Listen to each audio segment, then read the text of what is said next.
بسم اللہ الرحمن الرحیم۔ صدقے کی اہمیت اور فضیلت سے ہم سب واقف ہیں، لیکن کیا کسی کی مدد کرنا اور اسے کھانا کھلا دینا صدقے کی صرف یہی صورتیں ہیں؟ صدقے کی اس کے علاوہ 40 اور صورتیں ہیں جو کہ صحیح احادیث میں ہمیں ملتی ہیں۔ نبی کریم صلی اللہ علیہ وسلم نے صدقے کی اہمیت اور فضیلت کے متعلق جو احادیث بیان کی: دوسرے کو نقصان پہنچانے سے بچانا صدقہ ہے، اندھے کو راستہ بتانا صدقہ ہے، بہرے سے تیز آواز میں بات کرنا صدقہ ہے،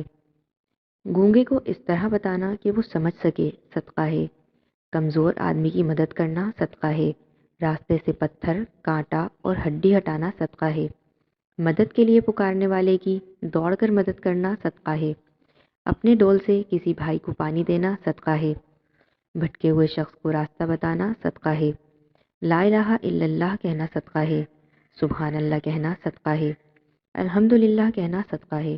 اللہ اکبر کہنا صدقہ ہے، استغفر اللہ کہنا صدقہ ہے، نیکی کا حکم دینا صدقہ ہے، برائی سے روکنا صدقہ ہے، ثواب کی نیت سے اپنے گھر والوں پر خرچ کرنا صدقہ ہے، دو لوگوں کے بیچ انصاف کرنا صدقہ ہے، کسی آدمی کو سواری پر بٹھانا یا اس کا سامان اٹھا کر سواری پر رکھوانا صدقہ ہے، اچھی بات کہنا صدقہ ہے، نماز کے لیے چل کر جانے والا ہر قدم صدقہ ہے، راستے سے تکلیف دہ چیز ہٹانا صدقہ ہے، خود کھانا صدقہ ہے، اپنے بیٹے کو کھلانا صدقہ ہے، اپنی بیوی کو کھلانا صدقہ ہے، اپنے خادم کو کھلانا صدقہ ہے، کسی مصیبت زدہ حاجت مند کی مدد کرنا صدقہ ہے، اپنے بھائی سے مسکرا کر ملنا صدقہ ہے، پانی کا ایک گھونٹ پلانا صدقہ ہے، اپنے بھائی کی مدد کرنا صدقہ ہے،